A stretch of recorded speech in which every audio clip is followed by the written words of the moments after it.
সালামু আলাইকুম। আশা করি সবাই ভালো আছেন। আজকে কথা বলবো ভুল এবং সঠিকের বিভাজন। আমাদের সাথে যখন কেউ ভুল করে, আমরা ভুলকে বর্ধিত করার চেষ্টা করি। বর্ধিত করার এই চেষ্টাই হলো আরেক ধরনের ভুল। যদি ভুলের মাত্রাকে সঠিক মাত্রায় নিয়ে না আসতে পারি, তাহলে আমার কাজটাও তো ভুল। এই কাজ করে আমরা মনে করি আমরা সঠিক মাত্রায় রয়েছি। আসলে তা নয়। ভুল এবং সঠিকের মধ্যে বিভাজনটা যথার্থ করা উচিত।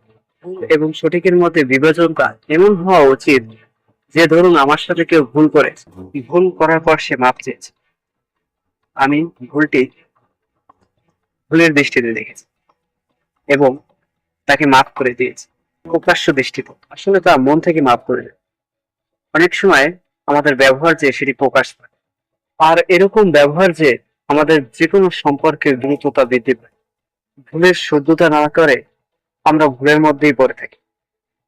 এগুলো আমাদের বৈশিষ্ট্য হতে পারে এবং শিক্ষাও নয়।